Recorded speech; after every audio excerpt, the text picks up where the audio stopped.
The heavy oak doors of St. Jude's Cathedral groaned as Dante Morty made his entrance. Every head in the pews turned, a sea of black lace and silk, only to look away just as quickly.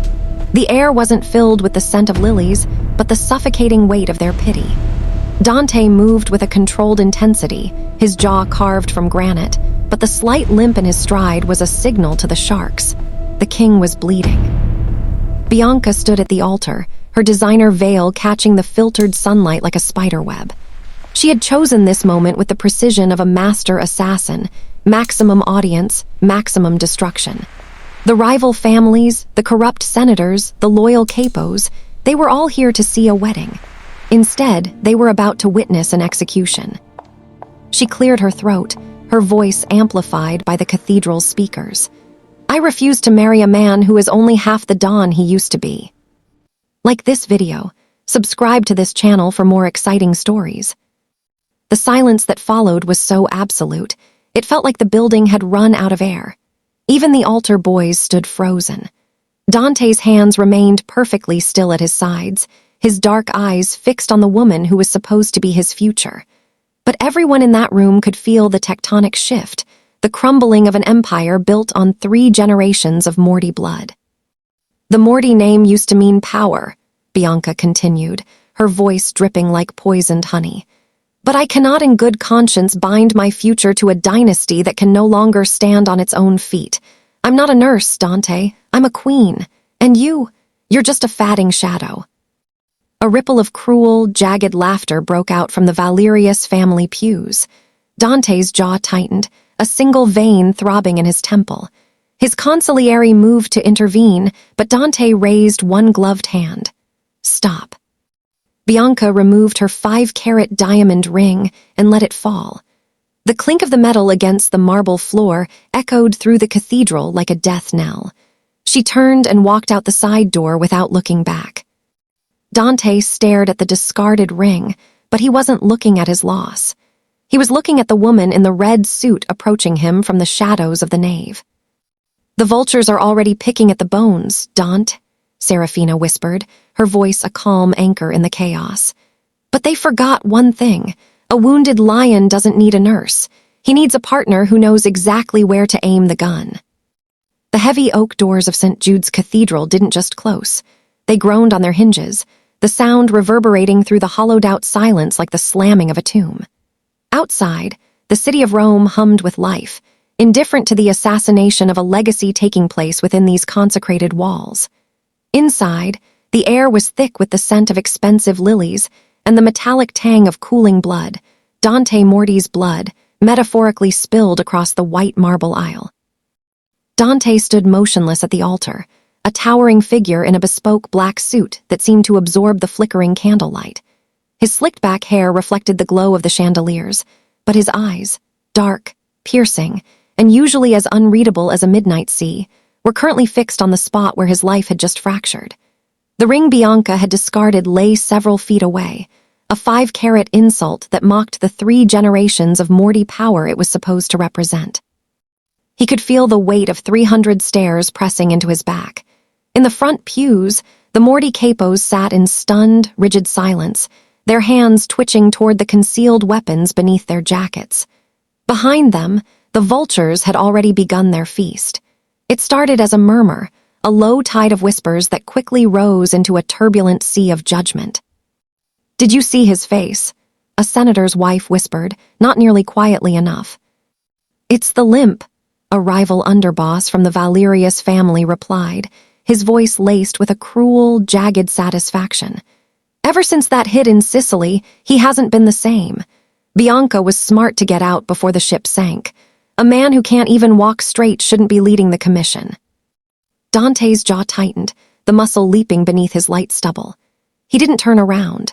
To turn would be to acknowledge their presence, to give them the satisfaction of seeing the cracks in his armor. He was Dante Morty, a man who had survived a car bombing and a betrayal that should have buried him in the Mediterranean. Yet, standing here in the silence of his own wedding, he felt more vulnerable than he had when the fire was licking at his skin. The silence was finally broken by the rhythmic, mocking sound of slow clapping. Dante finally turned, his gaze sweeping over the crowd like a scythe. In the middle of the aisle stood Marcus Valerius, the heir to the syndicate that had been clawing at the Morty borders for years. Marcus looked around the cathedral, a smirk playing on his lips. "Beautiful ceremony, Dante," Marcus called out, his voice echoing off the vaulted ceiling. The part where the bride calls you a broken shadow was particularly moving. I think we all felt that. It's hard to watch a lion lose its teeth, but it's even harder to watch him pretend he still has them.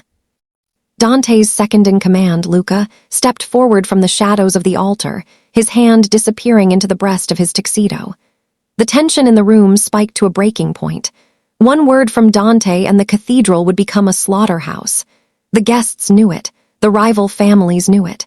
For a heartbeat, the air was so thin it felt like it might spontaneously combust. Dante raised a single, gloved hand.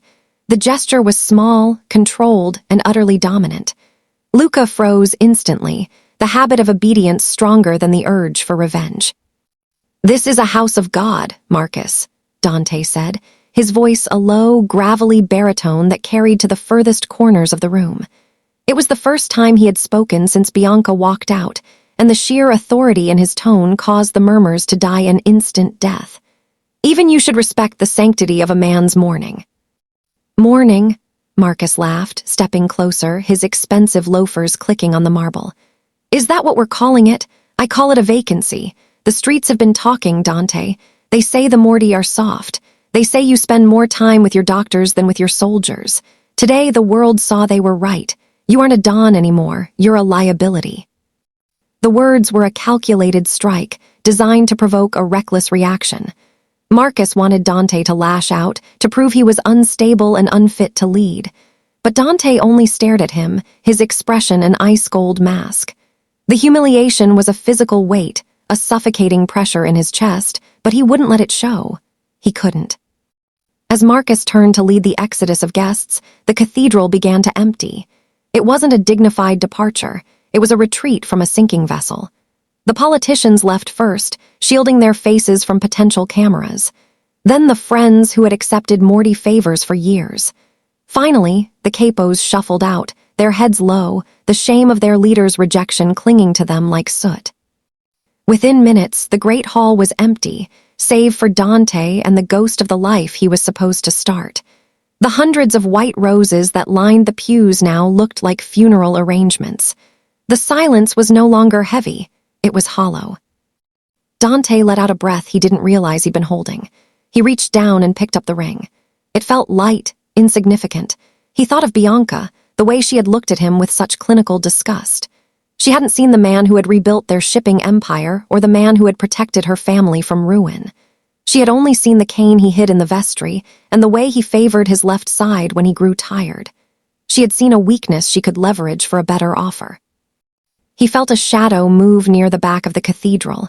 His hand instinctively went to the small of his back, but he paused.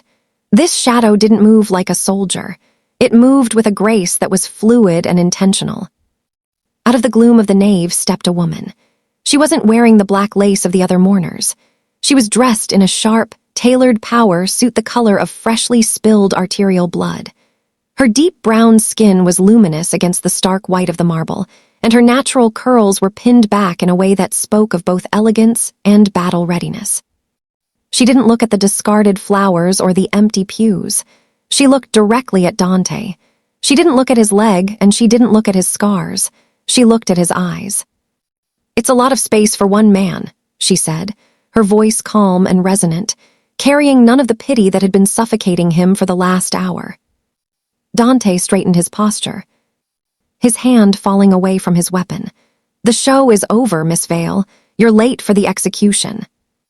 "I didn't come for the execution," Serafina Vale said, walking toward him with a slow, measured pace. She stopped just a few feet away, her presence filling the void left by the hundreds who had fled. "I came to see if the rumors were true. They said Dante Morty was broken, that he was a man who had lost his will to fight."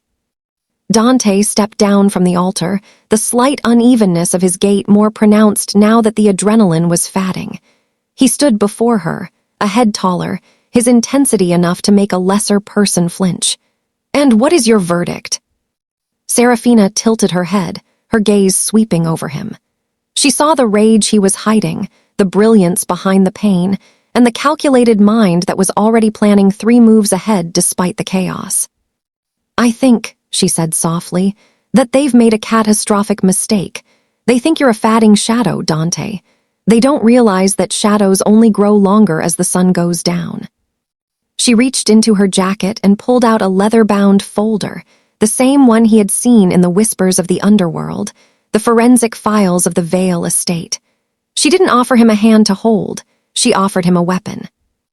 "Bianca didn't leave because you were broken," Serafina said, her eyes flashing with a deadly resolve.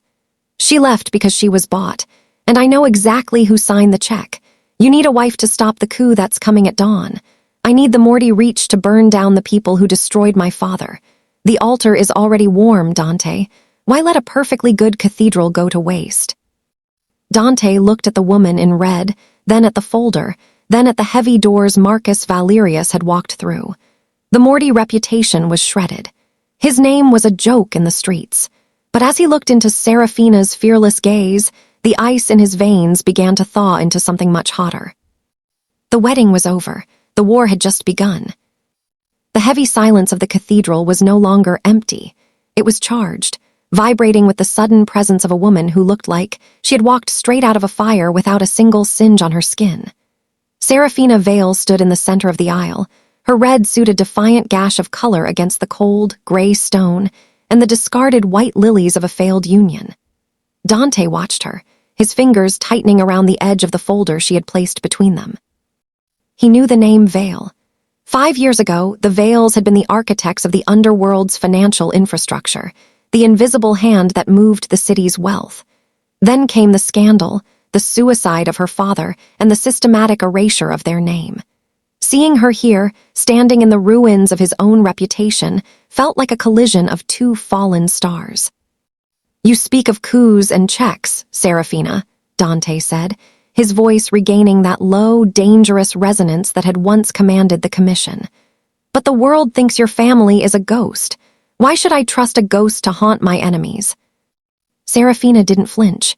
She took a step closer, the rhythmic click of her heels echoing like a countdown. "Because ghosts see everything, Dante. While you were in Sicily recovering from that blast, and while you were today being humiliated by a woman who isn't half as clever as she thinks she is, I was inside the Valerius servers.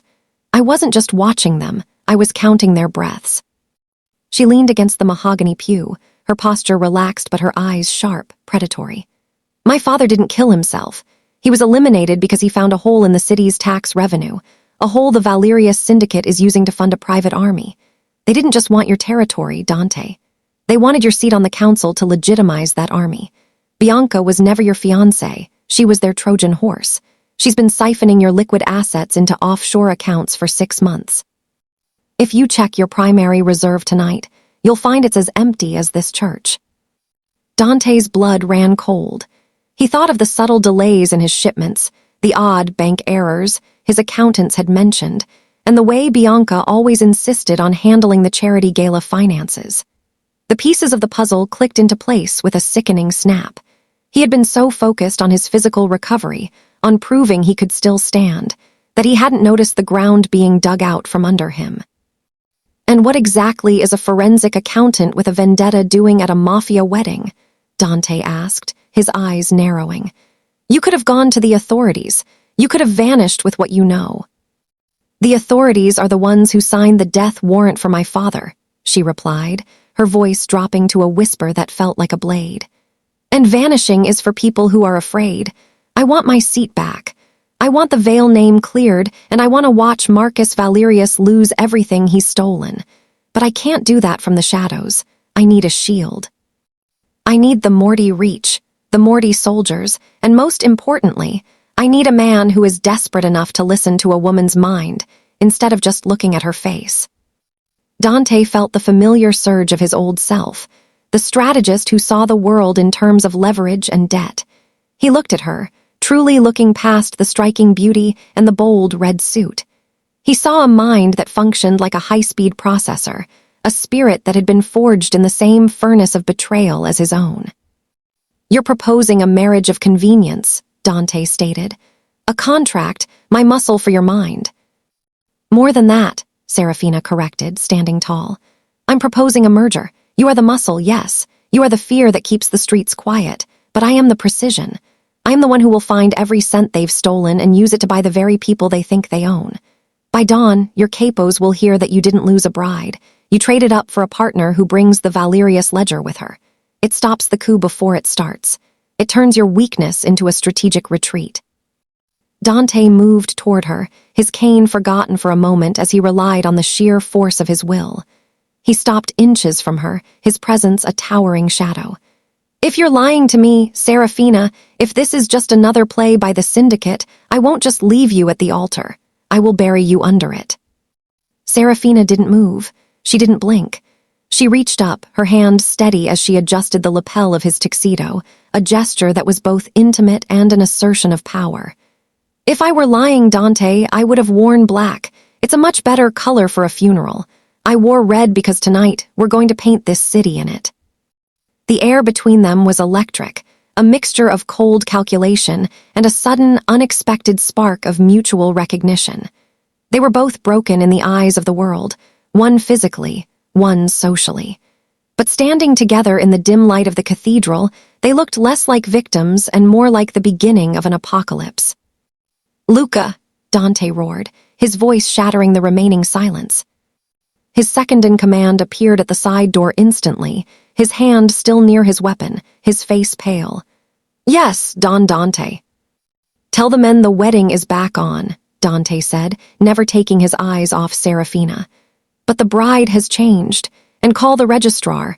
We're doing this now in the vestry, no guests, no witnesses but the saints and the soldiers."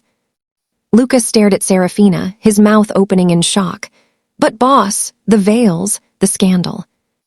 "The veils are the reason we're going to win," Dante snapped. "Do as I say, and Luca, find Bianca, don't hurt her. Just make sure she stays in the city. I want her to have a front row seat to the resurrection." As Luca hurried away, Dante turned back to Serafina. He offered his arm, the left one, the one that didn't need the support of the cane. It was a gesture of trust, a silent acknowledgement that for this to work, he had to let her in. "A seat at the table," Dante murmured. "That was your price." Serafina looped her arm through his, her touch firm and grounded.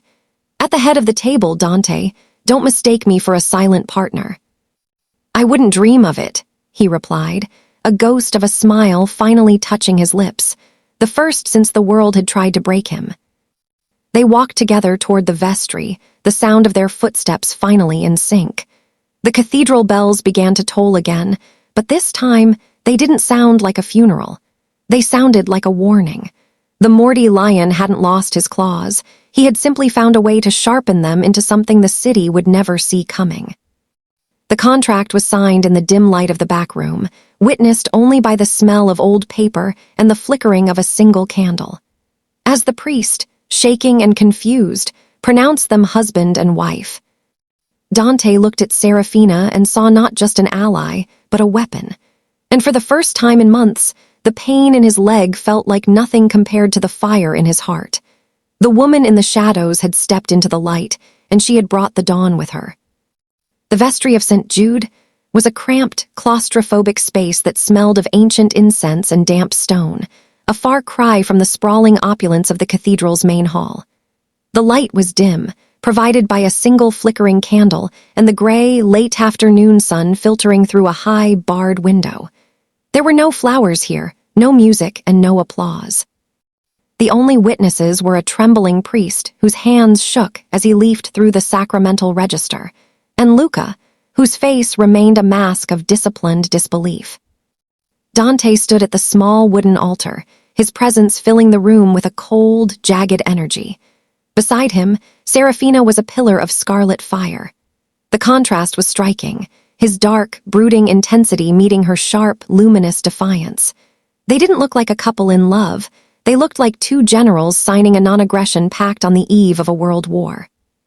"By the power vested in me," the priest stammered, his voice barely a whisper, "I now pronounce you husband and wife." There was no kiss.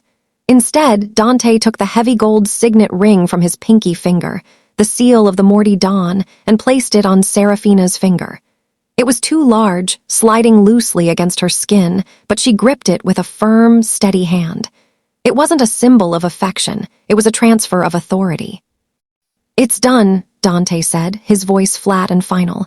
He turned to Luca. "The capos are waiting at the estate." "They're more than waiting, boss," Luca replied, his voice strained. "The Valerius taunts have already reached them. They're calling for a meeting. Some are already talking about a vote of no confidence. They think the Morty line ended when Bianca walked out those doors." Dante's eyes flashed, a predatory glint returning to his gaze. "Then let's go show them that the line didn't end. It just got a new architect." The drive to the Morty estate was a tense, silent affair. Outside the armored SUV, the city was a blur of neon and rain, but inside, the atmosphere was thick with the unspoken terms of their new arrangement. Serafina sat with the folder open on her lap, her eyes scanning lines of data with a speed that fascinated Dante. She wasn't a woman who needed comforting. She was a woman who was already calibrating her first strike. When they arrived at the sprawling villa on the outskirts of Rome, the tension was palpable before they even stepped out of the car. Dozens of black sedans lined the driveway, and the heavy iron gates were guarded by men who looked more like they were preparing for a siege than a wedding reception. As Dante stepped out, leaning slightly but firmly on his cane, a hush fell over the men standing on the gravel. He didn't wait for them to speak. He didn't look for their approval. He walked straight toward the heavy oak doors of the main study, Serafina walking half a step behind him, her red suit a beacon of blood in the twilight. They entered the study to a wall of heat and smoke. 12 men, the backbone of the Morty Empire, were gathered around a massive walnut table. These were the capos, men who had killed and bled for the Morty name for decades. Their faces were etched with anger, doubt, and a growing sense of rebellion. At the head of the table sat Enzo, the oldest and most vocal of the captains, who was currently slamming a fist onto the wood. "We look like fools," Enzo roared. "The Valerius boys are laughing in the streets. We can't have a Don who—" The doors hit the wall with a thunderous crack. Dante stepped into the room, his shadow stretching long across the table. The shouting stopped instantly, replaced by a heavy, resentful silence. "Who what, Enzo?" Dante asked, his voice a low, dangerous rumble. He moved to the head of the table, every step a calculated display of willpower. He didn't sit. He stood, his hands planted firmly on the walnut surface. "Finish your sentence." Enzo stood his ground, though his eyes flickered to the cane. "We heard what happened at the cathedral, Dante. We heard you were left standing there like a statue while the Valerius scum mocked us. The family is built on respect. How can we expect the streets to fear us when your own woman calls you broken in front of the whole city?" "The woman you're referring to was a spy and a thief," Dante said, his gaze sweeping the room, pinning each man to his seat. "She was a cancer, and like any surgeon, I cut her out before she could kill the patient." "And who is this?" Another capo sneered, gesturing toward Serafina. "Another nurse you brought home to help you limp across the finish line." A few of the men chuckled, a dry, bitter sound. Serafina didn't wait for Dante to defend her. She stepped forward, moving into the light of the green-shaded banker's lamp on the table. She didn't look at Dante, she looked at the man who had just spoken. "My name is Serafina Morty," she said, her voice like silk wrapped around a razor. "And while you were busy worrying about who was standing at the altar, I was busy looking at your personal bank statements, Mr. Rossi." The chuckle died in Rossi's throat. His face went pale. "What did you say?" Serafina opened the leather folder and slid a single sheet of paper across the table. It didn't stop until it hit Rossi's hand. "I'm a forensic accountant. It's a very quiet, very deadly profession. It means I can see things that aren't there. Like the $50,000 that was deposited into an account in the Cayman Islands under your sister's maiden name yesterday afternoon. The same afternoon Marcus Valerius happened to be seen meeting with your cousin." The room went ice cold. Dante's expression didn't change, but the air around him seemed to darken. Rossi scrambled to grab the paper, his hands shaking. "This is a lie," Rossi shouted, looking at the other capos. "Dante, you're going to let this. This stranger come into our house and insult a loyal soldier. Loyalty is measured in numbers, Rossi, Serafina said, her voice calm and clinical. And your numbers don't add up. You weren't laughing at the cathedral because you were embarrassed for the Morty name. You were laughing because you thought you were finally on the winning side. Dante looked at Rossi, then at Serafina. He hadn't told her to do this. He hadn't even known she had that specific piece of intel yet. But seeing her stand there, a lone woman in a room full of killers, and dismantle a traitor with nothing but a piece of paper, he felt a surge of something that felt dangerously like pride. Luca, Dante said softly. Luca moved with the speed of a strike team. Before Rossi could draw his breath, he was pinned to his chair, a barrel of a suppressed pistol pressed against the base of his skull. The other capos surged to their feet, their chairs scraping loudly against the hardwood. Sit down, Dante roared, the force of his voice shaking the crystal decanters on the sideboard. They sat, slowly, tentatively, their eyes moving between their Don and the woman in red. Rossi is a traitor, Dante said, his voice now a terrifyingly calm whisper. He was the first to fall because he thought I was weak. He thought that because I have a limp, I can't see the knife in my back. He was wrong. And he was wrong because I have a partner who sees things none of you can. Dante looked at Serafina, a silent command passing between them. She stepped back, giving him the floor, but her presence remained a dominant force in the room.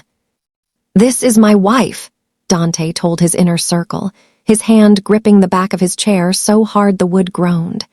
She is not a nurse. She is not a decoration. She is the brain of this family while I am the fist. You will treat her with the same respect you accord me, or you will find yourselves sitting where Rossi is sitting. He turned his gaze back to Enzo, the oldest capo. Do we have an understanding, Enzo, or do you have more to say about the Morty line? Enzo looked at Rossi, then at the gold Morty ring on Serafina's finger, a ring that carried more weight than any crown. He swallowed hard and inclined his head. We understand, Don Dante. One by one, the other capos nodded. The rebellion hadn't just been crushed, it had been redirected. They weren't looking at a broken man anymore.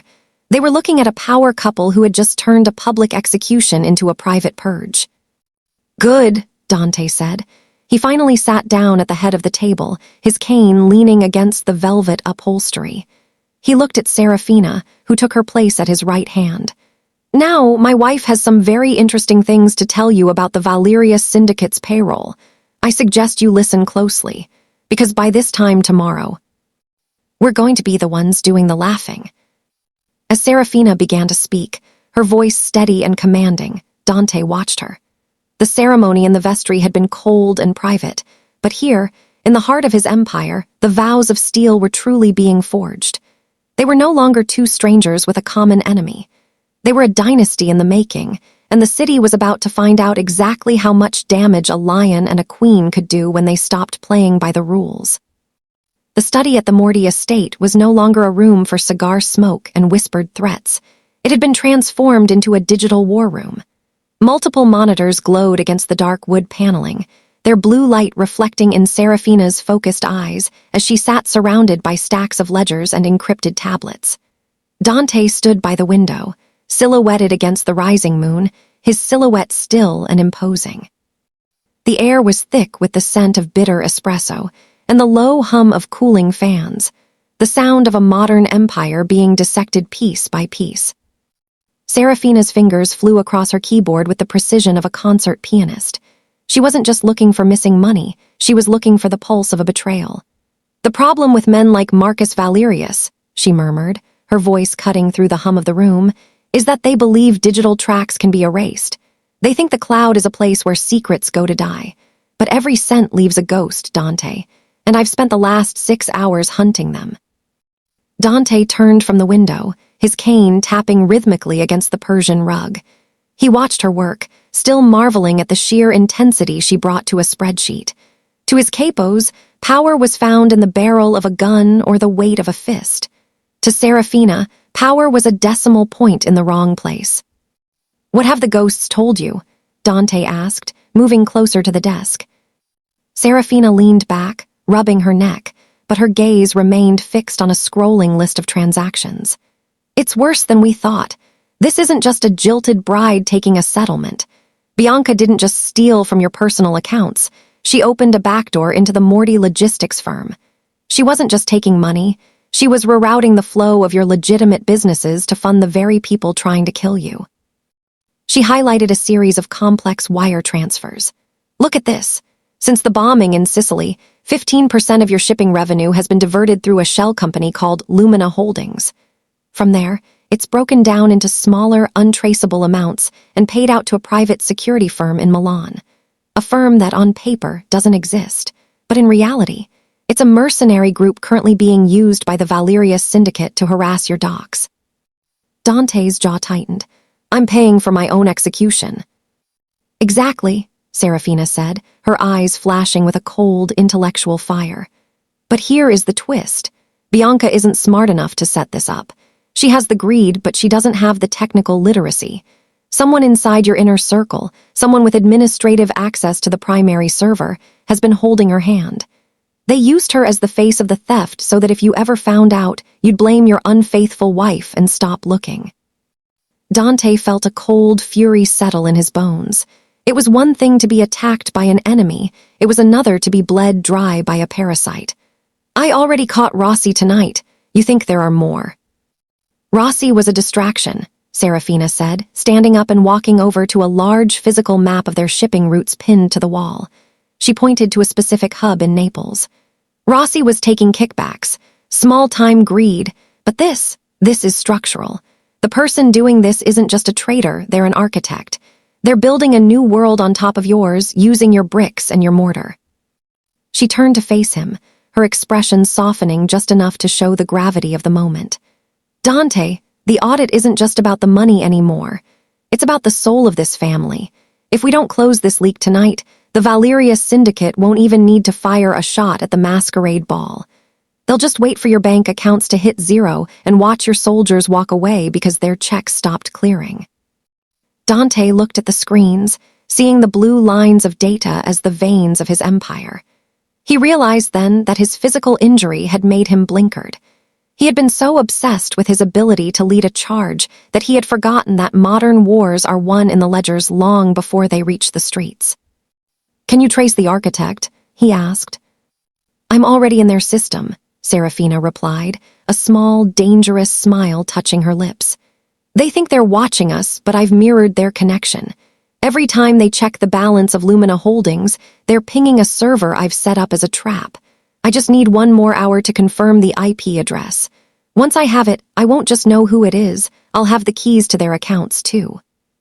She paused, looking at his scarred hand resting on the desk. When I find them, Dante, what happens next?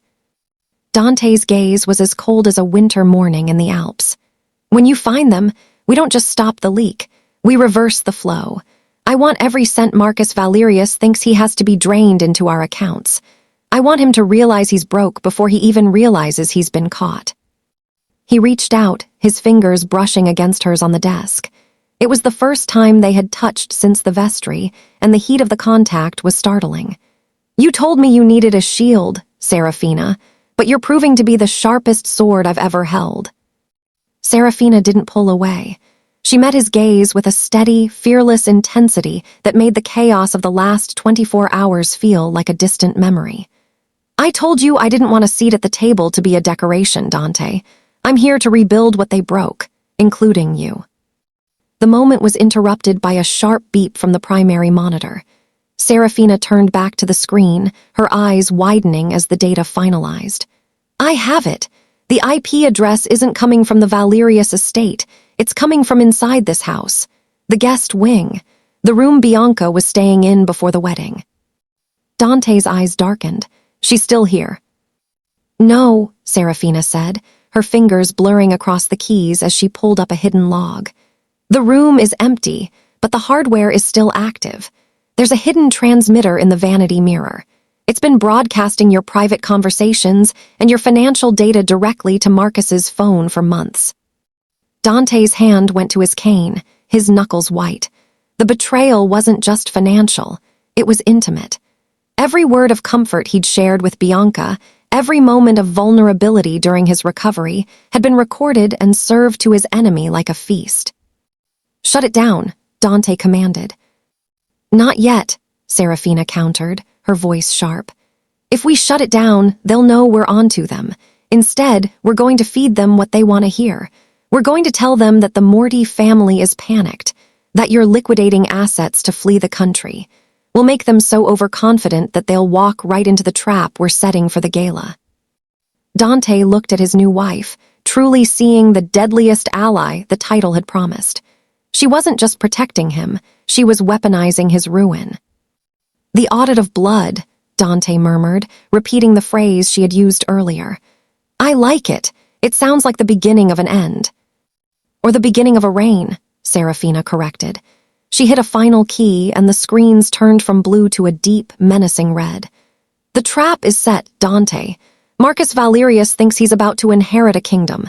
Instead, he's about to inherit a debt he can never pay back." As the sun began to peek over the Roman horizon, casting a pale light into the study, the two of them stood together in the glow of the red screens.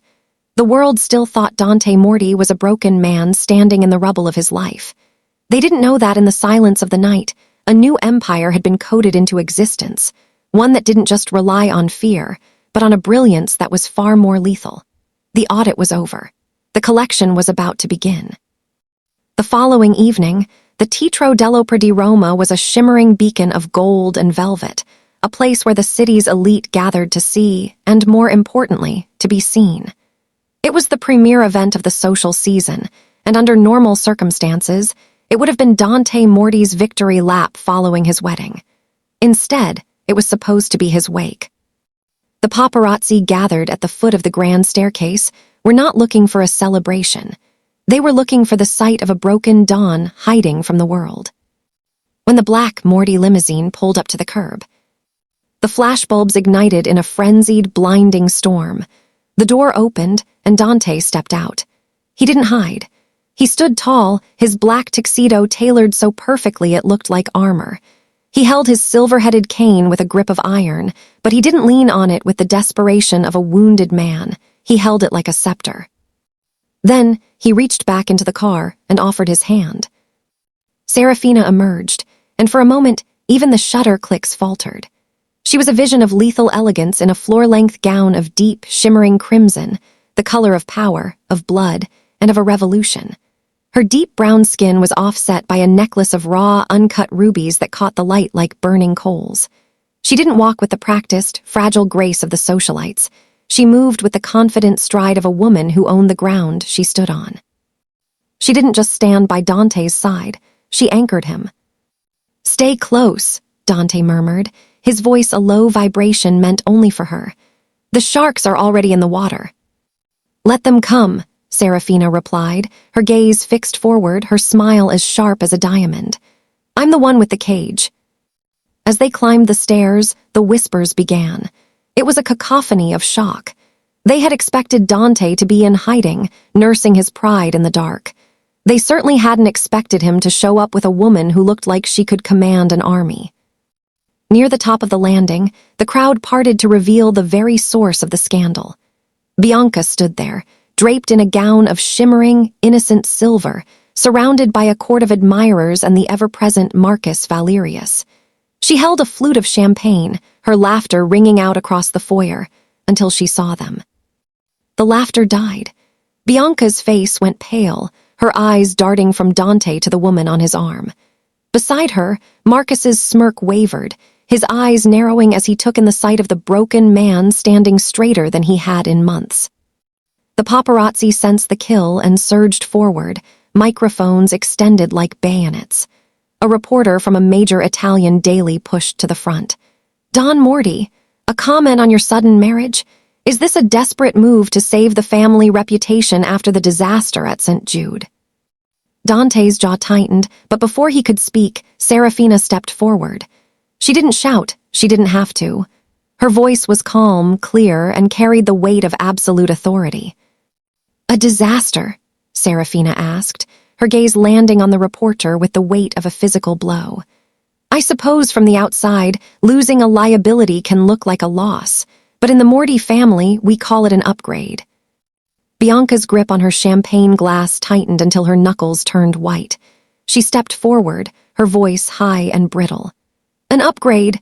Dante, I didn't realize your standards had fallen so far that you'd marry a consultant just to keep your seat on the council. It's pathetic, really. You're trying to replace a diamond with a common stone. The crowd gasped. The insult was blatant, designed to humiliate Serafina in front of the cameras. But Serafina didn't flinch.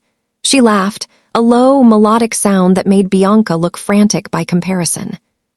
A diamond, Bianca? Serafina stepped closer, invading Bianca's personal space with a serene, terrifying confidence. Diamonds are common.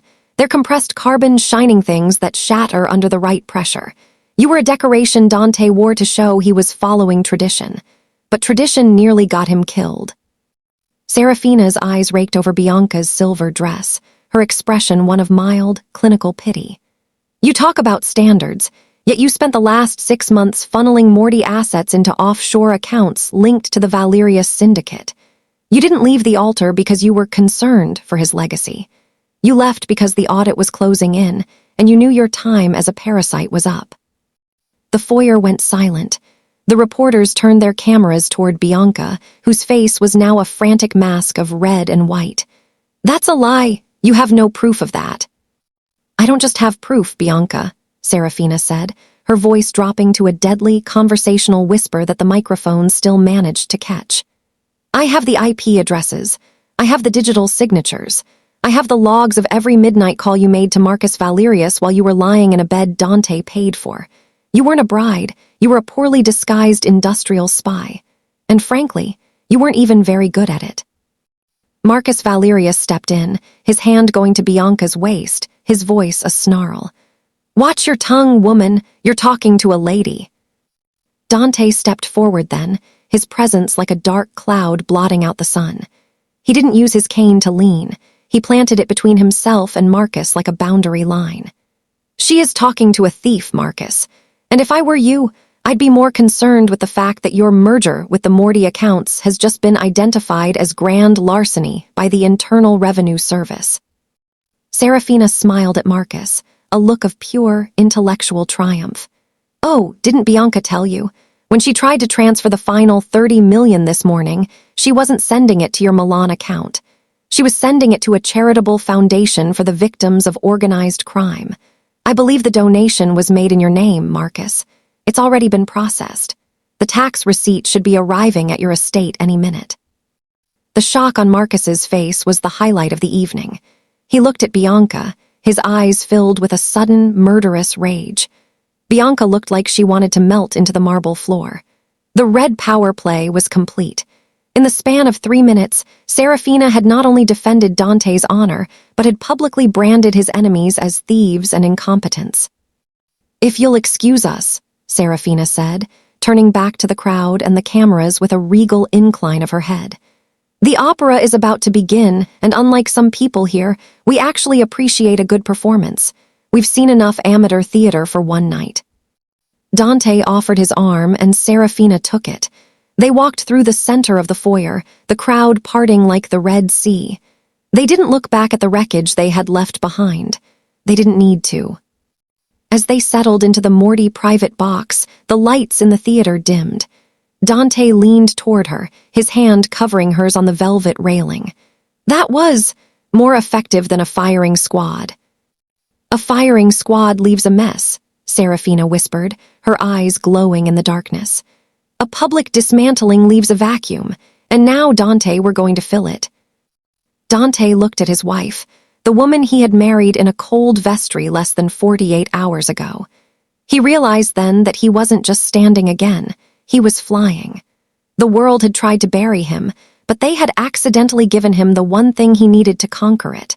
A partner who wasn't afraid to burn the world down just to see the look on his enemies' faces. As the first notes of the orchestra rose to meet them, Dante felt a sense of peace he hadn't known in years. The war was far from over, but for the first time, he knew exactly who was going to win. The Broken Dawn and the woman in red were no longer a scandal, they were a dynasty. And the city was just beginning to realize that the Morty lion finally had a queen who knew how to hunt.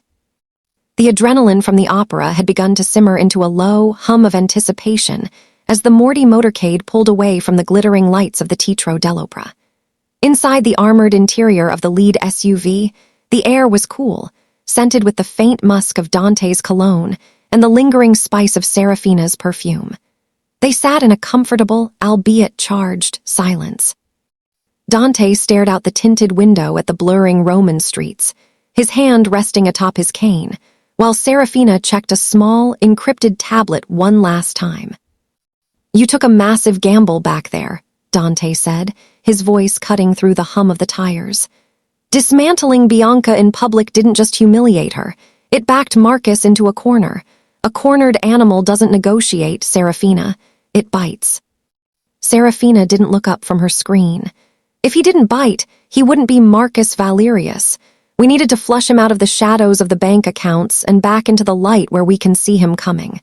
Besides, I don't gamble, Dante. I calculate. Dante let out a short, dry breath that might have been a laugh in another life. Calculation or not, you've made yourself the primary target. In the eyes of the commission, you aren't just my wife anymore. You're the architect of their ruin. "Then I suppose it's a good thing I'm not afraid of heights," she replied, finally looking at him. Her gaze was steady, devoid of the tremor most people displayed when realizing they had a bounty on their head. The motorcade was crossing the Pont Vittorio Emanuele II, the ancient statues of the bridge casting long, flickering shadows over the black vehicles. Suddenly, the world turned into a chaotic blur of screeching rubber and shattering glass. A heavy-duty delivery truck surged out from a side street, broadsiding the secondary security vehicle in a shower of sparks and twisted metal. The impact sent a shudder through Dante's SUV. Before their driver could floor the accelerator, the sound of rhythmic, high-caliber gunfire erupted from the rooftops. "Get down!" Dante roared, his hand instantly finding the back of Serafina's neck and shoving her toward the floorboards. Bullets hammered against the reinforced glass like a hail of iron. The driver, a seasoned soldier named Marco, swore as he tried to maneuver the heavy vehicle around the wreckage, but a second car, a nondescript sedan, rammed them from the front, pinning them against the stone balustrade of the bridge. "Ambush!" Luca's voice crackled over the radio, followed immediately by the sound of his own return fire from the car behind them. Dante reached into a hidden compartment in the door, pulling out a sleek, matte black handgun. He checked the magazine with a practiced, mechanical fluidness. Despite the limp that slowed his walk, his hands were steady, deadly tools that had not forgotten their purpose. "Stay behind the seat," Dante commanded, his eyes scanning the bridge. "Marco, suppress the shooters on the left, I'll take the car." "Dante, wait," Serafina said, her voice surprisingly level despite the chaos. She reached into the slim, concealed holster she had been wearing under her crimson gown, a detail Dante hadn't noticed earlier. She pulled out a compact, high-performance pistol. Dante stared at her for a fraction of a second, surprise flickering in his dark eyes. "You know how to use that." "My father didn't just teach me how to balance books, Dante," she said, her eyes narrowing as she focused on the shooters through the cracked, spider-webbed windshield.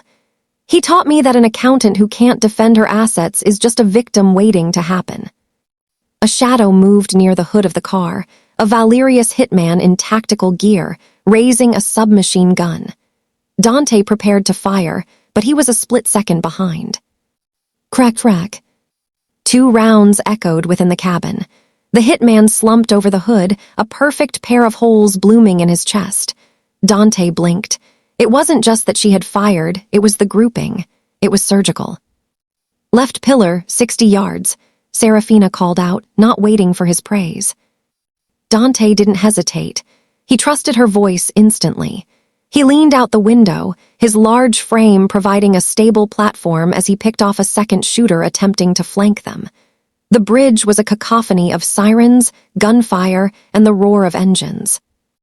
They moved in a synchronicity that was terrifying to behold. Dante provided the heavy, suppressive fire, his experience allowing him to predict the enemy's movements, while Serafina acted as the precision instrument. Every time she pulled the trigger, an enemy went down. She didn't spray bullets, she placed them. "The driver of the sedan is trying to reload," she shouted over the din. She leaned out her side of the vehicle, the wind whipping her curls back as she took a deep breath, stabilized her breathing, and fired a single shot through the narrow gap in the sedan's armored plating. The car lurched as the driver slumped over the steering wheel, his foot pinning the accelerator. The engine roared, tires spinning fruitlessly against the asphalt before the vehicle finally died. "Clear," Luca's voice screamed over the comms, moving up to secure. The sudden silence that followed was heavy, broken only by the ticking of cooling engines and the distant wail of police sirens coming from across the Tiber. Dante sat back in the seat, his chest heaving, his grip still tight on his weapon. He turned to Serafina. Her red gown was torn at the shoulder, and a thin line of blood ran down her cheek from a shard of flying glass, but her hands were as steady as the marble statues surrounding them. She dropped the empty magazine from her pistol and clicked a fresh one into place with a sharp, professional metallic sound. "You're a crack shot," Dante said, his voice a mixture of shock and a new, deeper level of respect. That wasn't just knowing how to use a gun. That was top-tier marksman training. Serafina wiped the blood from her cheek with the back of her hand, her eyes meeting his. "I told you, Dante, I'm not a nurse, and I'm not a decoration. I've been looking over my shoulder since the day my father was buried. I made sure that if anyone ever caught up to me, they'd be the ones who didn't walk away." Dante looked at her, really looked at her, in the flickering orange light of a burning car nearby. He had married her for her mind, thinking he was the one who would provide the protection. He had thought he was the lion and she was the architect. But as he watched her holstering her weapon with the calm of a seasoned veteran, he realized the truth was far more potent. He hadn't just found an ally, he had found his mirror. "Luca," Dante called out as his second-in-command reached the car, his face pale and sweating. "Report." "6 shooters down, boss. 3 fled.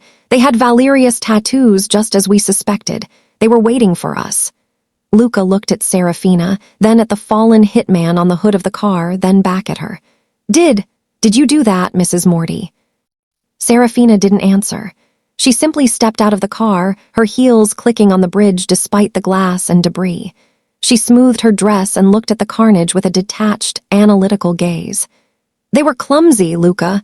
Marcus is losing his touch. He's reacting with emotion instead of strategy. That's why he failed."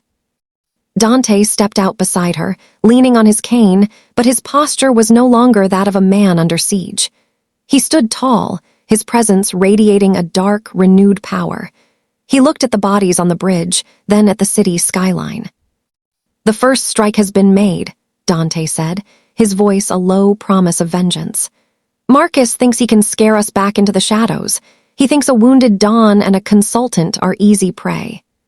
He turned to Serafina, and for the first time he reached out and touched her face, his thumb gently brushing the spot where the glass had cut her. The touch wasn't a business transaction, it was a claim. "Let's go home, Serafina," he murmured. "We have a war to finish." As the motorcade, battered but functional, limped away from the bridge, Dante sat back and watched his wife. She was already back on her tablet, tracing the tactical failures of the hitmen to see if they were linked to a specific training facility. He had married a stranger to save his empire. But tonight, amidst the smoke and the shell casings, he realized he had accidentally found the only person in the world who was truly his equal. The Morty lion finally had his queen, and she was far deadlier than anyone had imagined. The silence inside the Morty villa following the bridge ambush was different than the silence of the cathedral. It wasn't the heavy, hollow quiet of defeat. It was the humming, electric stillness of 2 predators sharing a cave. The adrenaline had begun to recede, leaving behind a cold, bone-deep exhaustion and a lingering scent of gunpowder that seemed to cling to the velvet curtains. Dante sat on the edge of a leather armchair in the library, his tuxedo jacket discarded on the floor. He had his shirt sleeves rolled up, revealing the web of silver scars that traced his forearms, reminders of the hit in Sicily that had almost ended him. He was cleaning a small graze on his shoulder, where a shard of glass had sliced through his shirt. His movements were stiff, his face tight with a pain he usually hid behind a mask of iron. Serafina entered the room carrying a small medical kit. She had changed out of her torn crimson gown into a simple silk robe that moved like liquid around her. Her face was clean, the blood from the bridge wiped away, leaving only a faint red mark on her cheek. She didn't ask for permission. She simply walked over, knelt between his knees, and took the antiseptic cloth from his hand. "I can do it," Dante muttered, though his voice lacked its usual bite. "I know you can," Serafina replied, her voice soft but steady. "But you've been doing everything by yourself for a long time, Dante. You can stop for 10 minutes. He watched her as she worked. Her touch was light, clinical, yet inexplicably warm. She didn't look at his scars with the revulsion Bianca had shown, nor with the pity of his capos. She looked at them like a map, data points of a life lived at the edge of the blade. "The hit in Sicily wasn't just a business move," Dante said suddenly, the words surfacing from a dark place he rarely visited. "It was supposed to be my retirement. I was going to pull the Morty name out of the dirt, legitimize the shipping lanes, and walk away. I thought I had earned a life that didn't involve checking under my car every morning." He looked down at his leg, the limb that had failed him when he needed it most. "My own cousin planted the charge. He didn't want a legitimate empire. He wanted the chaos. He wanted the blood. I survived the fire, but I left the man I used to be inside that burning car." Serafina paused, her hand resting just below the graze on his shoulder. She looked up at him, her dark eyes reflecting the firelight. "Is that why you hide the cane? Why you push yourself until you're gray with pain? Because you're ashamed of the man who walked out of the fire?" Dante's jaw tightened. "In this world, Serafina, a Don who limps is a target. You saw it tonight. You saw it at the altar. If you show a crack, the world pours salt into it." "The world is wrong," she said firmly. She moved her hand from his shoulder to his face, her thumb brushing the hard line of his jaw. "The man who walked out of that fire is 10 times more dangerous than the one who sat in the car. You aren't broken, Dante. You're tempered, like steel.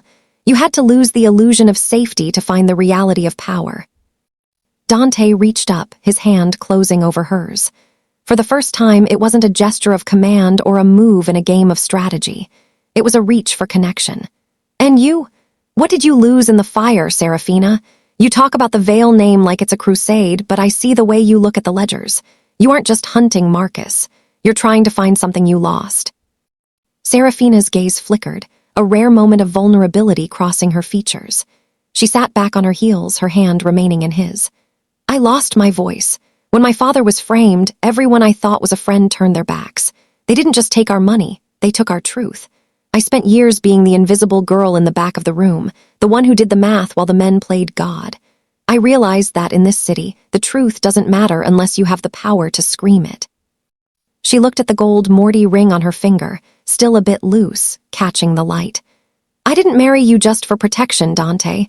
I married you because I saw a man who was being silenced by his own people. I saw a mirror. I realized that if we stood together, we wouldn't just be a shield for each other. We would be a storm." Dante pulled her closer, his other arm wrapping around her waist. The distance between them, usually measured in contracts and tactical advantages, vanished.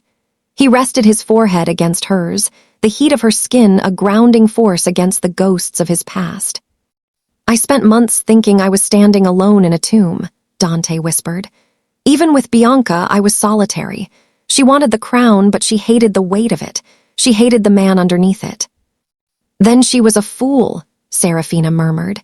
She shifted, her arms moving around his neck, pulling him into the scent of jasmine and silk. "The man underneath the crown is the only one worth knowing." The shift in the room was palpable. The allies who had signed a cold contract in a vestry were gone. In their place were 2 partners who had seen the worst of the world and decided that they were enough to face it. Dante felt a weight lift off his chest that he hadn't even realized he was carrying. It wasn't the weight of the empire, it was the weight of the mask. He kissed her then, not a calculated move to show possession, but a slow, bruising admission of need. It tasted of salt and coffee and the desperate, hungry relief of finally being seen. Serafina responded with a ferocity that matched his own, her hands tangling in his hair, pulling him down until the world outside. The Valerius syndicate, the leaking accounts, the looming masquerade, simply ceased to exist. When they finally broke apart, both were breathless, the fire in the hearth burning low. Dante looked at her, his dark eyes softened by a warmth he hadn't felt in years. He realized that the limp didn't matter, the scars didn't matter. The public humiliation at the altar was just a necessary death so that this life could begin. "The masquerade is in 3 days," Dante said, his voice thick. "Marcus thinks he's going to corner us there. He thinks it's his final move." Serafina smiled, and this time it was a smile of pure, shared malice. "Let him think it. He's spent his life playing checkers while we're playing a game he doesn't even have the rules for. We aren't going to that ball to defend ourselves, Dante." "No," Dante agreed, his hand tracing the curve of her hip. "We're going there to take his throne." As the embers in the fireplace turned to ash, the two of them stayed in the quiet of the library. The ice had finally broken, and what lay beneath wasn't weakness. It was a river of shared fire. They were no longer just a Don and his bride. They were the Morty dynasty, unified and unyielding. And for the first time, Dante Morty didn't feel like a man who was fatting. He felt like a man who was just getting started. The air in the Morty tactical suite was thick with the scent of ozone and cold calculation. On the central monitor, a digital map of the Villa d'Est flashed with pulsing red nodes, marking the security checkpoints for the annual winter masquerade. This was the crown jewel of the Roman social calendar, a night where masks allowed the city's monsters to dance with its saints. For Marcus Valerius, it was the designated kill zone. For Serafina, it was a stage. Dante stood behind her, his hand resting on the back of her chair. He watched the screen, his mind running through the ballistics of the ballroom.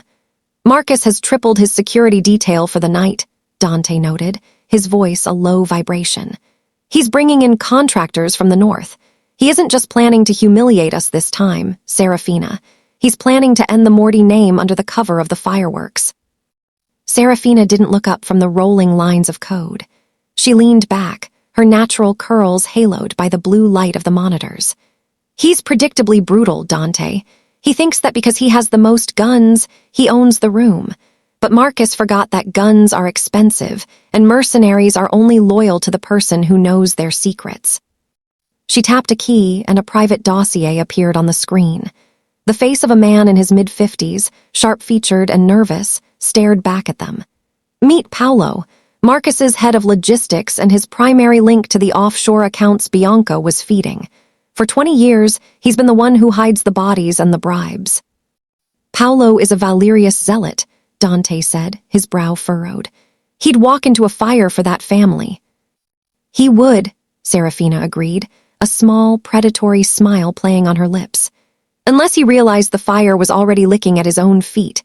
While you were at the docks this morning, I sent Paolo a little gift, a complete audit of his own private retirement fund.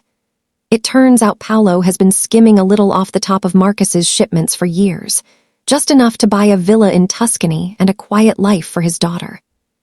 She turned the chair to face him, her eyes bright with the thrill of the hunt. "I sent him a second file 10 minutes later. It contained the GPS coordinates of his daughter's university in London, alongside a transcript of Marcus's last loyalty speech.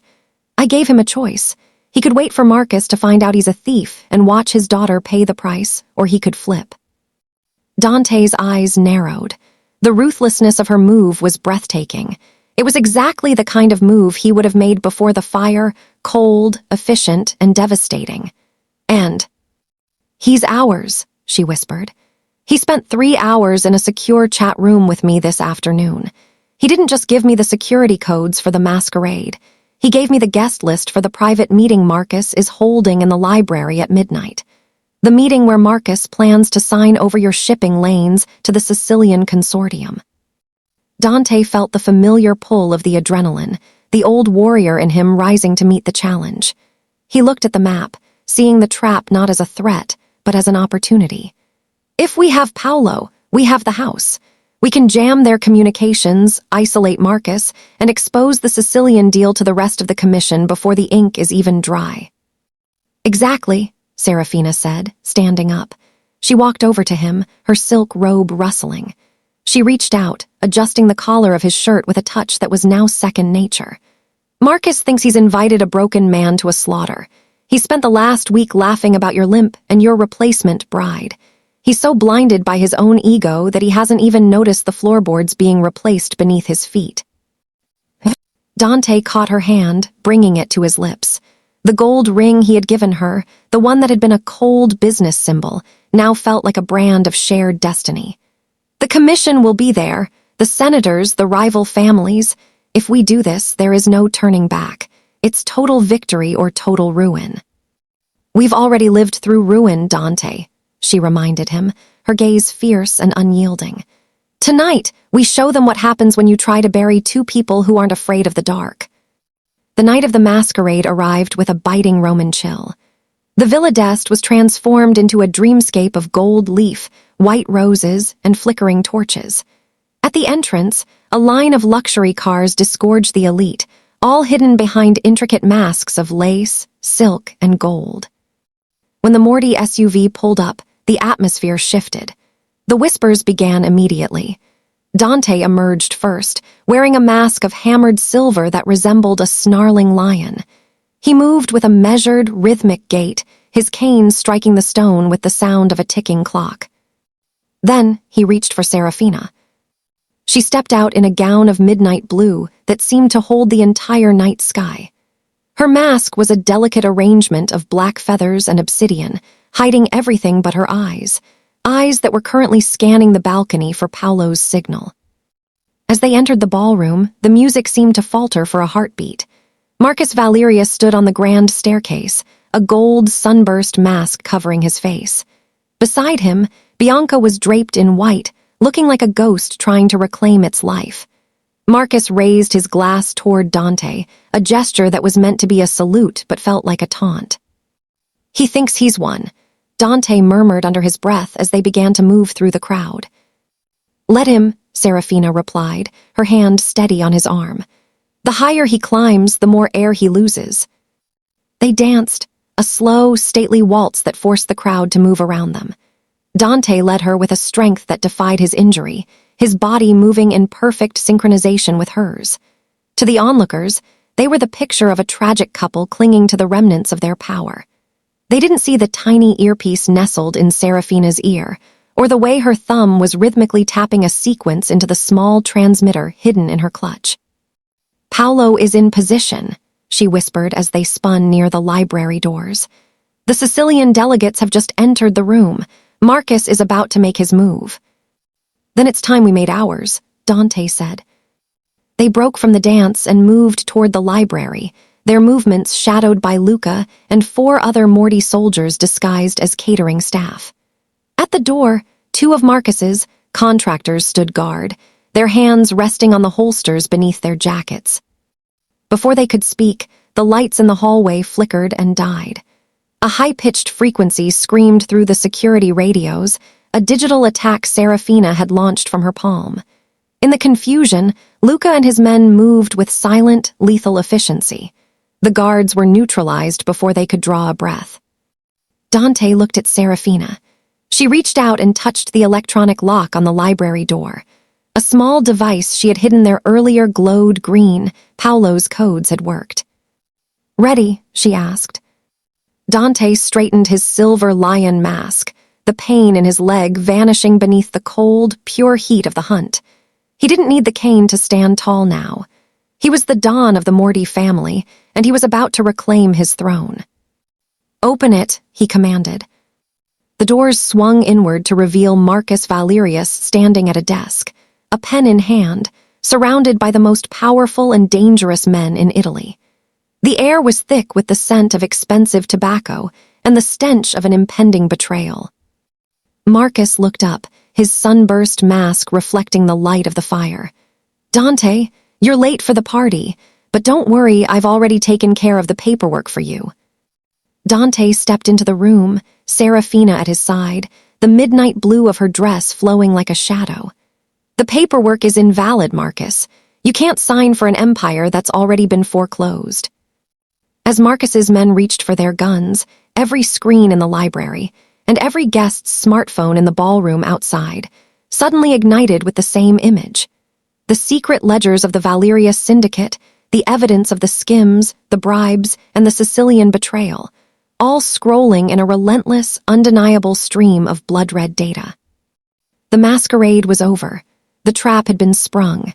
And as Marcus realized that Paolo was nowhere to be found, he looked at Serafina and saw the architect of his death. The lion had his claws back, but it was the queen who had built the cage. The heavy silence in the library was a suffocating contrast to the thrumming bass of the orchestra in the ballroom beyond. Marcus Valerius stood paralyzed, the gold sunburst mask hiding his eyes, but failing to conceal the way his jaw dropped as he watched his world dissolve into red pixels. On every screen, the evidence of his treason against the commission. The secret deals with the Sicilians, the siphoned millions, and the maps of the very territories he was selling out, scrolled with relentless, mechanical indifference. "What is this?" Marcus hissed, his voice cracking as he looked toward the Sicilian delegates, who were already backing away from the desk, their hands raised in a universal gesture of disassociation. "This is a forgery, a desperate stunt by a man who can't even stand without a stick." Dante didn't answer with words. He stepped fully into the light, his silver lion mask reflecting the fire's glow. He reached down and gripped the handle of his cane, but he didn't lean on it. With a sharp, deliberate motion, he twisted the hilt. A hidden mechanism clicked, and the mahogany shaft fell away, revealing a sleek obsidian-finished blade, a stiletto forged from the heart of Morty history. "The stick was a choice, Marcus," Dante said, his voice a low, terrifying growl that seemed to vibrate the floorboards. "I wanted to see who would try to trip me while I was down. I wanted to see who the vultures were, and tonight I've seen enough." Beside him, Serafina was a study in lethal composure. She tapped a final sequence into her palm-held device, and the double doors of the library locked with a heavy, magnetic thud. From the shadows of the bookshelves, Luca and the Morty soldiers stepped forward, their silenced weapons aimed with surgical precision at Marcus's personal guards. "The public ballroom is currently watching your confession, Marcus," Serafina said, her voice cutting through the panic like a diamond through glass. "The private meeting you thought you were having is being live-streamed to the phones of every senator, judge, and don in this building. They aren't just seeing a businessman making a deal. They're seeing a rat selling out the city to foreign interests." In that moment, the door to the side parlor burst open. Bianca stumbled into the room, her white gown torn at the hem, her face a mask of hysterical terror. She had been watching the screens in the ballroom. She had seen her name, her bank account numbers, and the digital logs of her betrayals displayed for the entire Roman elite to see. "Dante, please," she wailed, her voice high and shrill. "It wasn't me. Marcus forced me. He threatened my father's firm. I only did what I had to do to survive." Dante looked at her, and for the first time there was no pain in his eyes. There wasn't even anger. There was only the cold, distant observation of a man looking at a shadow. "You talked about legacies, Bianca. You talked about broken men, but you're the one who's shattered. You sold your soul for a throne that never existed." Serafina stepped toward Bianca, her midnight blue gown flowing around her like a dark tide. She held up her tablet, showing a final, devastating line of data. "I took the liberty of finishing the transfer you started this morning, Bianca. Since you were so fond of Marcus's accounts, I've consolidated them. Every cent you stole and every cent Marcus possessed has been frozen by the central bank. You aren't just a traitor now. You're a pauper." Marcus let out a guttural roar, his ego finally snapping. He lunged across the desk, reaching for a concealed drawer, but he was too slow. Dante moved with a speed that defied every rumor of his frailty. He didn't need the cane. The adrenaline and the months of silent, grueling physical therapy had culminated in this single, explosive moment. He met Marcus halfway, the obsidian blade stopping a fraction of an inch from the man's throat. Dante's hand was a vice, his strength overwhelming Marcus's frantic struggling. "You thought I was a fatting shadow, Marcus," Dante whispered, his face inches from the gold sunburst mask. "You thought you could walk into my house, take my bride, and bleed my family dry, but a Morty doesn't fade, we burn." The Sicilian delegates, realizing the tide had turned irrevocably, didn't fire a single shot. They were businessmen, and Marcus Valerius was no longer a viable partner. He was a liability. With a sharp nod from their lead representative, they turned and walked toward the side exit, leaving Marcus to his fate. "The commission will have your head for this," Marcus choked out, his eyes wide with the realization of his total isolation. "The commission is the one who authorized the stream, Marcus," Serafina countered, standing behind Dante, her presence a pillar of unyielding strength. "I sent them the files an hour ago. They didn't want a war, they wanted a cleanup, and we just gave it to them." Dante shoved Marcus back into his chair. He didn't kill him, not here, not in front of the cameras. Death would be too merciful. Marcus would live to see his assets seized, his name dragged through the mud of every courthouse in Italy, and his life spent in the very shadows he had tried to consign Dante to. "Luca," Dante commanded, his voice cold and final. "Escort the former Don Valerius and his accomplice to the authorities waiting at the gate. Make sure the press gets a good look at them. I want the world to see what a broken man looks like." As Luca and his men dragged a screaming Bianca and a catatonic Marcus from the room, the library fell into a heavy, triumphant silence. The fire in the hearth crackled, the only sound in the wake of the storm. Dante stood in the center of the room, the obsidian blade still in his hand. He felt the weight of the night, the weight of the years of pain and betrayal, finally lifting. He looked at the cane, the mahogany shell lying on the floor. He didn't pick it up. He looked at Serafina. She was leaning against the desk, her mask discarded, her eyes glowing with a mixture of exhaustion and pride. She didn't look like a consultant or a wife of convenience. She looked like the architect of a new world. "The lion's wrath," she said softly, a small smile touching her lips. "It wouldn't have been possible without the Queen's mind," Dante replied. He walked toward her, his stride steady, his presence more commanding than it had ever been before the hit in Sicily. He took her hand, the gold Morty ring catching the light of the dying fire. Outside, the music had stopped. The masquerade was over. The masks had been stripped away, and the truth remained. The Morty family hadn't just survived, they had evolved. They had traded a fragile tradition for a lethal partnership. "They'll be waiting for us," Serafina said, nodding toward the ballroom. "The ones who stayed, they'll want to know what happens now." Dante pulled her closer, his forehead resting against hers. The war was won, the traitors were purged, and the debt was paid in full. "Let them wait. For the first time in my life, I'm not in a hurry to be the Don. I just want to be with my wife." They stayed there for a moment, two survivors in the wreckage of a conspiracy, realized that the empire they had built together was far stronger than the one they had inherited. The lion and the queen had cleared the board, and as the first light of dawn began to touch the Roman sky, they knew that the city would never be the same again. The reign of Dante and Serafina Morty had officially begun. The dawn over Rome was not merely a new day. It was the first light of a new era, painted in hues of gold and violet that seemed to bless the ancient city. At the Morty estate, the frantic energy of the previous night's masquerade had settled into a profound, victorious calm. The gardens below were still, the dew clinging to the marble statues of Roman gods who had witnessed the rise and fall of many empires, but none quite like the one that had been forged in the last few weeks. Dante Morty stood on the stone balcony of the master suite, his silhouette framed against the awakening skyline. He wore a simple silk shirt, unbuttoned at the collar, and for the first time in nearly a year, he stood without the support of his cane or the hidden blade. His posture was no longer a performance of strength meant to deceive his enemies. It was the natural stance of a man who had reclaimed his own body and his own soul. The limp was still there, a ghost of a reminder in his stride, but it no longer defined him. It was merely a part of the story, a scar of survival rather than a mark of shame. The glass door slid open behind him, and Serafina stepped out into the crisp morning air. She was wrapped in a robe of deep emerald, her natural curls catching the first rays of the sun. She didn't say a word as she moved to his side, leaning her back against the balustrade and looking up at him. The gold Morty ring on her finger no longer looked like a loose burden. It looked like it belonged there, a permanent fixture of her identity. "The news cycle is already calling it the Vatican Purge," Serafina said, her voice soft but carry the resonance of their shared triumph. "Marcus Valerius is being moved to a high-security facility.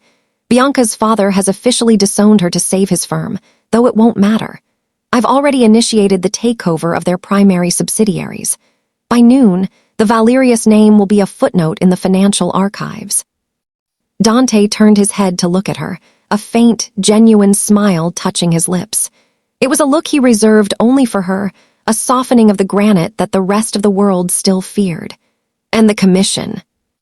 "The commission is silent," she replied, a flash of intellectual fire in her eyes.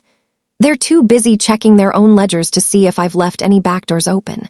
They've realized that the Morty family isn't just a group of soldiers anymore. We're a tech-integrated, ethically audited, global logistics powerhouse. You've given them a choice: modernize with us or be left behind in the dark ages." Dante reached out, his hand covering hers on the cold stone. "We gave them that choice, Serafina. I was a man clinging to a dying tradition, trying to fight 21st century ghosts with 20th century steel. You brought the light." He looked out over the estate, his gaze sweeping across the modernized security hub, the clean, efficient flow of his staff, and the quiet dignity of the home they had defended. The contract that had brought them together, the desperate business deal signed in a cold, dusty vestry, was technically over. The year was far from through, but the terms had been met. Marcus was gone, the Morty name was cleared, and Serafina had the resources to rebuild the Vale legacy 10 times over. "The contract is fulfilled," Dante said, his voice dropping to a gravelly whisper. "On paper, you are free to take your share of the assets and walk away. You have your name back. You have your power." Serafina moved then, turning so she was facing him, her hands coming up to rest on his chest, right over the steady, powerful beat of his heart. She looked into his dark eyes, searching for the man who had been broken at the altar and finding only the lion who had learned to hunt in a new way. "Do you really think I'm a woman who cares about what's on paper, Dante?" she asked. "I didn't stay because of a signature. I stayed because for the first time in my life, I found a partner who didn't try to dim my light so he could shine brighter. I found a king who was strong enough to let a queen lead the charge." She leaned her head against his shoulder, her gaze following his out toward the Vatican dome in the distance. "The contract might be over, but our reign is just beginning. There is still so much to build. A more transparent underworld, a legitimate future for the families, a world where our children won't have to check under their cars." Dante pulled her into the circle of his arms, his chin resting on the top of her head. The weight of the empire no longer felt like a burden, it felt like a foundation. He realized that Bianca's rejection had been the greatest gift he'd ever received. It had stripped away the superficial, the false, and the weak, leaving him with the one thing he actually needed: a woman who saw the man beneath the scars and chose him not in spite of them, but because of them. "The new dynasty," Dante murmured, repeating the phrase the tabloids would surely use by evening. "It has a certain ring to it." "It does," Serafina agreed. She pulled back slightly, her expression turning playful yet intensely serious. "But I have one condition for this new era." Dante raised an eyebrow. "Only one. I'm used to your long lists of demands, Mrs. Morty." "No more secrets," she said. "No more protecting me by keeping me in the dark. We lead from the same seat, or we don't lead at all." Dante leaned down, his lips brushing against hers in a promise that felt more sacred than any vow he had ever taken in a church. "From the same seat," he vowed. To the end of the line. As the sun climbed higher, illuminating the sprawling beauty of Rome, the two of them stayed on the balcony. They were no longer the broken boss and the stranger. They were the architects of a new world.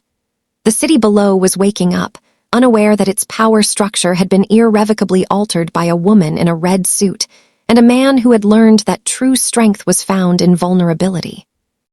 The Morty lion and his queen stood together, watching the light reclaim the shadows. The struggle was far from over. There would always be new rivals, new audits, and new fires to walk through, but as Dante held Serafina close, he knew they would never have to walk through them alone. The contract was a memory. The love was an empire. and the dynasty was finally, undeniably, their own. The story of Dante Morti and Serafina Vale is more than a tale of underworld vengeance and romantic triumph. It is a profound exploration of resilience, the evolution of power, and the transformative nature of partnership. Below is the core morals and lessons derived from their journey. 1. Resilience is not the absence of scars. The primary lesson of the story lies in the reimagining of what it means to be broken. At the start, Dante believes that his physical injury and the public humiliation at the altar are signs of his end. He views his scars as a fading legacy. However, the narrative teaches us that true resilience is the ability to integrate trauma into a new, more potent version of oneself. Dante's limp did not make him weak. His belief that he had to hide it did. Once he stopped trying to be the unbroken man he used to be and embraced the tempered man he had become, he regained his throne. The moral here is that our wounds do not disqualify us from leadership. They provide the grit and perspective necessary to lead with more depth. 2. The evolution of power, mind over muscle. The story highlights a shift from traditional, brute force power to modern, intellectual dominance. Marcus Valerius and the old capos believed power lived in the gun. Serafina proved that in the 21st century, information is the deadliest weapon. Serafina's audit of blood and her ability to flip informants using digital leverage demonstrate that being strong today requires adaptability and intelligence. The lesson is that traditional strength is stagnant. Those who refuse to modernize their weapons, whether in business, life, or conflict, will inevitably be dismantled by those who understand the new landscape. 3. Partnership as a force multiplier. One of the most compelling lessons is the transition from hyper-independence to a power-couple dynamic. Dante tried to carry the Morty name alone, while Serafina worked from the shadows. Individually, they were vulnerable. Dante was being bled dry by parasites, and Serafina was a ghost without a platform. The story teaches that true partnership is not about one person completing the other, but two people magnifying each other's strengths. Serafina didn't just help Dante. She provided the vision he lacked, while he provided the shield she needed. Their vows of steel reflect the idea that when two people align their goals with absolute trust, they become an invincible dynasty that no individual could ever achieve alone. 4. Character is revealed in crisis. The contrast between Bianca and Serafina serves as a moral compass for the story. Bianca is the fair-weather ally who abandons the ship at the first sign of trouble, proving that her loyalty was attached to Dante's status, not his person. Serafina, conversely, walks into the fire when everyone else is running out. The lesson here is that crisis is the ultimate filter for character. It strips away the superficial and reveals who is truly loyal. Dante had to lose his false fiancée to find his true queen. The story encourages us to value those who see our limp and choose to walk beside us anyway, as they are the only ones worthy of sharing the victory. 5. Reclaiming the narrative. Finally, the story is a lesson in agency. Dante was being written by the press and his enemies as a tragic figure. Serafina taught him to take the pen back. By choosing to attend the opera and the masquerade, not to defend themselves, but to attack, they reclaimed their narrative. The moral is that you are not defined by what happens to you, the betrayal at the altar, but by how you respond to it. By refusing to play the victim, Dante and Serafina turned a public execution into a coronation.